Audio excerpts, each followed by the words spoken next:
Pope Francis became popular around the world for his humility, modesty, and radicalness. In spite of positive responses from practitioners of various religions, the LGBT community, millennial and Gen X, and even the atheists, he got hateful criticism such as, "He is the fake Pope. He left many faithful confused by his teachings," or "Bergoglio is like a Caligula, a dictator in Roman Empire," or "We can't wait for him to die." Ironically, such criticisms are from his Catholic followers who hold certain positions in the Catholic Church. This presentation will tackle some issues against Pope Francis by biblical and canonical approaches. Now let's go to the accusations against Pope Francis. First, some say that Pope Francis' papacy is invalid. Some conspiracy theorists try to invalidate Pope Benedict XVI's resignation, and when Pope Benedict XVI's resignation is invalid, Pope Francis' election is invalid as well. They argue that Pope Benedict did not have full freedom to resign. He was forced instead. Some others also said that Pope Francis' papacy is invalid because he cut a deal and made some bending in advance of the conclave. The law governing the functioning of the conclaves, which St. John Paul II promulgated in 1996, says, "I likewise forbid the cardinals before the election to enter into any stipulations, committing themselves of common accord to a certain course of action, should one of them be elevated to the pontificate. These promises too, should any in fact be made, even under oath, I also declare null and void." During an interview with Il Messaggero, Pope Francis revealed, "I follow that which the cardinals requested during the general congregations before the conclave. I am going in the direction. The Council of 8 Cardinals, an external organism, emerged from there. I was requested to help in reforming the Curia. My decisions are the fruit of the meetings before the conclave. I have done nothing alone."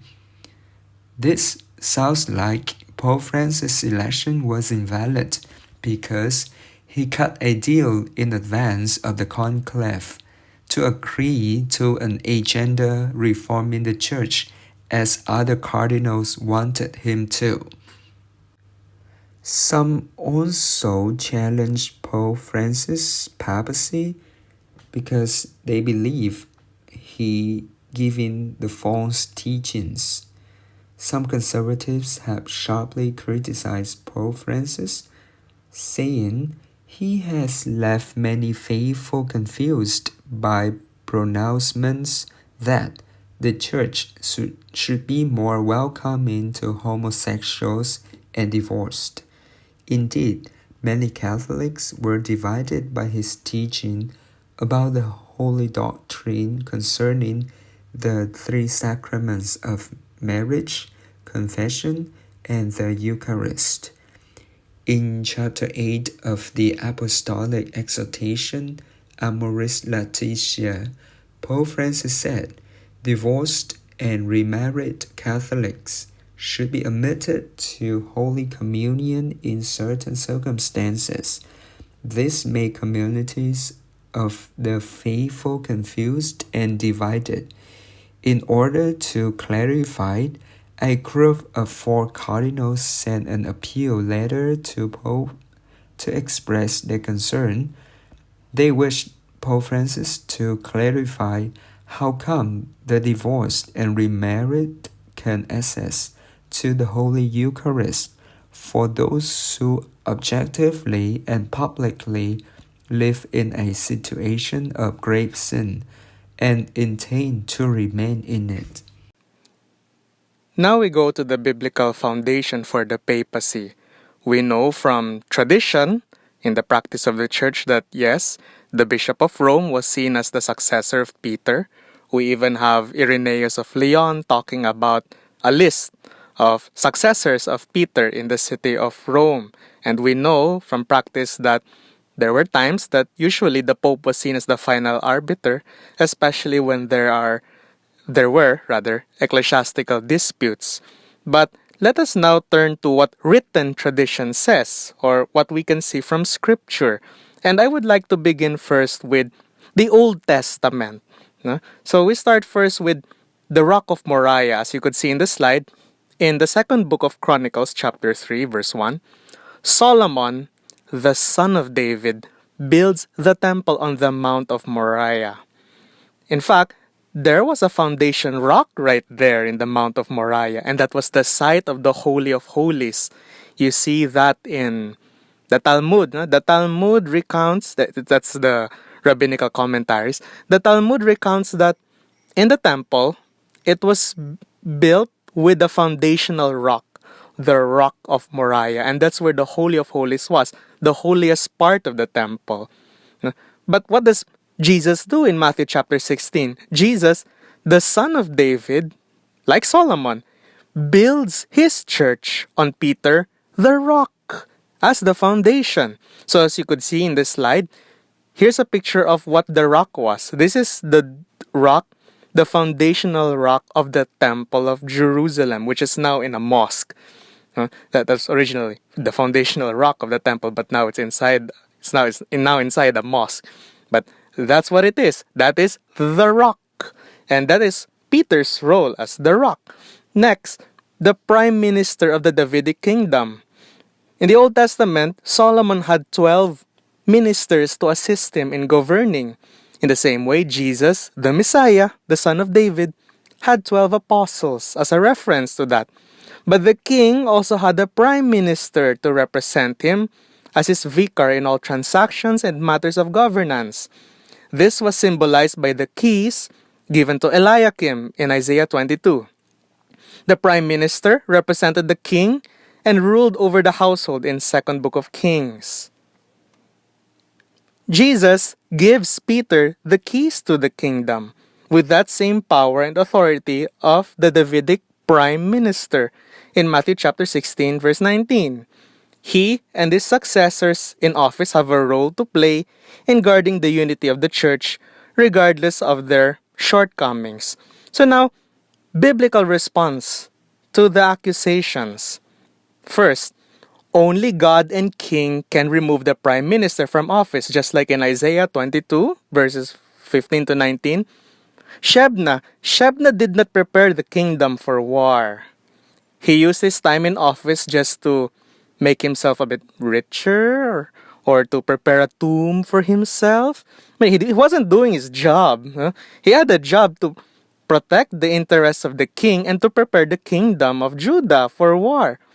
And because of that, because of his failure, he was ousted by God and king.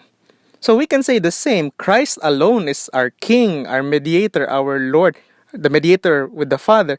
He is the king of the kingdom, the church. And so Christ alone, as our king, has that power and authority over the prime minister to dismiss him one way or another. Next, even Jesus knows that Peter will make mistakes in governance. Popes make mistakes in their decisions. That happens. But that does not invalidate their authority nor their powers in guaranteeing the unity of the church. Christ prays for Peter in Luke chapter 22 verses 31 to 32.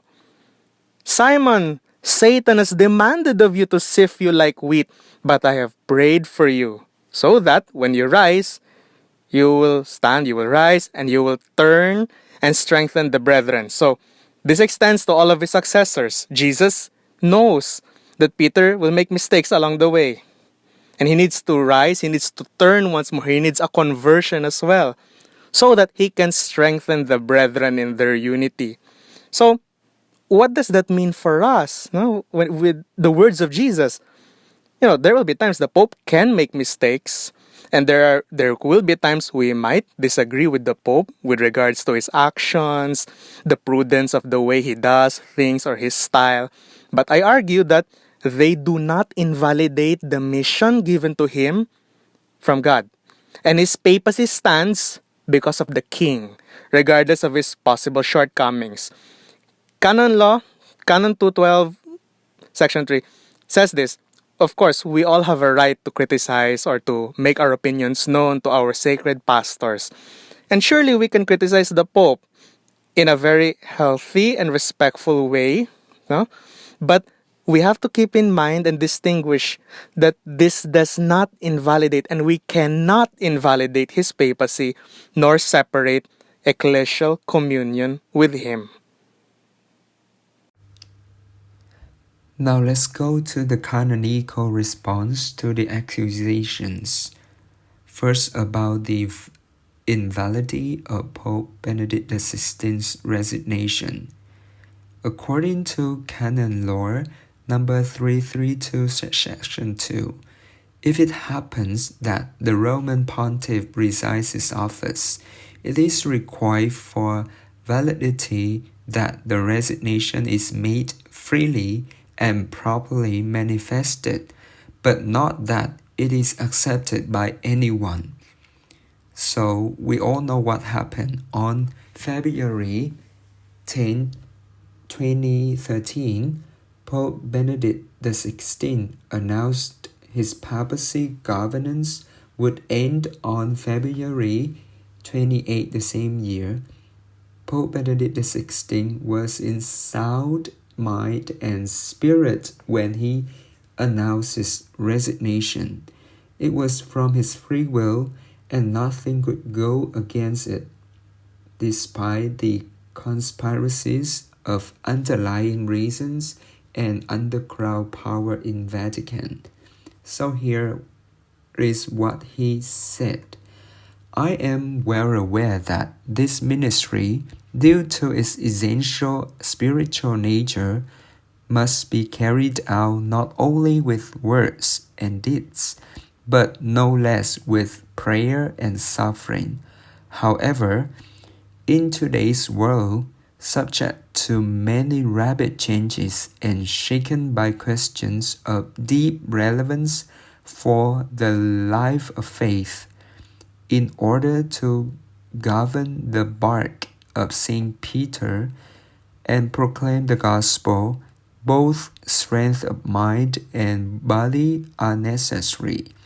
Strength which in the last few months has deteriorated in me to the extent that I have had to recognize my incapacity to adequately fulfill the ministry entrusted to me.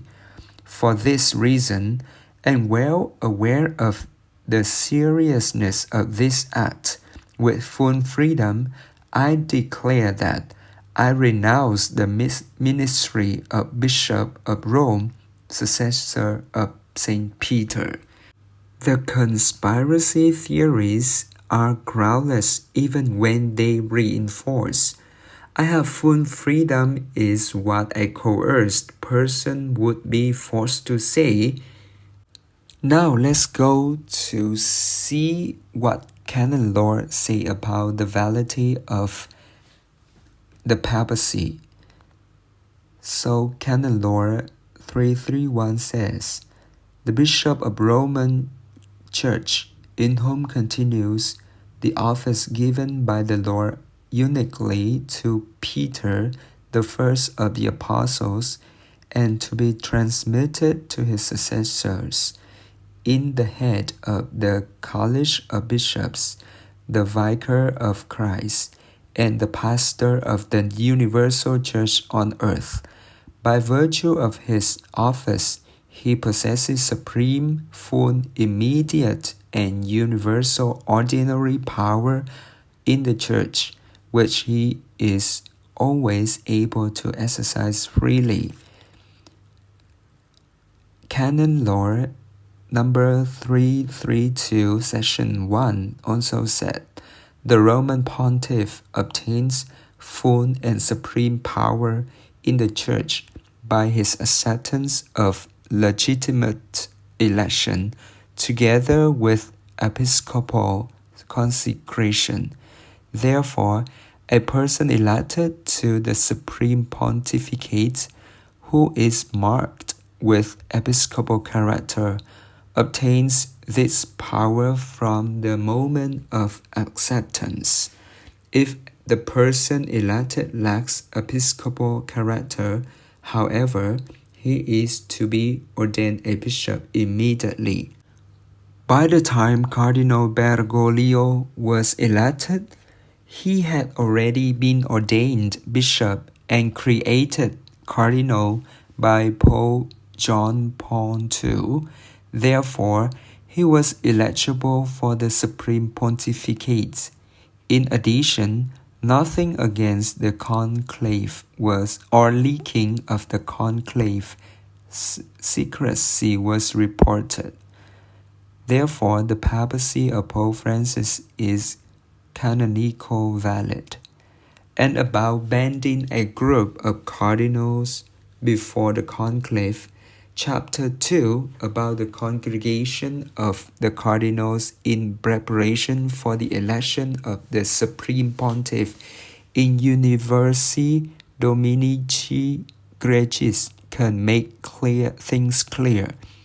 The general congregation preceding the beginning of the election, which are therefore called preparatory, are to be held daily, beginning on the day which shall be fixed by the Carmelangel of the Holy Roman Church, and the senior cardinal of each of the three orders among the electors, and including the days on which the funeral rites for the deceased pope are celebrated. In this way, the Cardinal Carmelangel can hear the opinion of the college and communicate whatever is considered necessary or appropriate, while the individual cardinals can express their views on possible problems, ask for explanations in case of doubt, and make suggestions. Cardinals are allowed to assemble in the pre-conclave meetings, where they can raise questions that they think necessary. Discussions about reforming the Roman Curia and the challenges that the future pope may face were the two of the topics addressed. The cardinals can discuss and address individually or in groups their concerns. Therefore, what Pope Francis revealed during the interview was only the discussion about the church problems in the norms of the Apostolic Constitution Universi Dominici Gregis. Last, we will talk about the invalidity of the accusations against him. Canon Law number 333, section 3 says, no appeal or recourse is permitted against a sentence or decree of the Roman pontiff. Even Pope Francis knows those who obstinately persist in manifest grave sin are not to be admitted to Holy Communion. He quoted the statement by the Pontifical Council for Legislative Texts called Declaration Concerning the Admission to Holy Communion of Faithful who are divorced and remarried.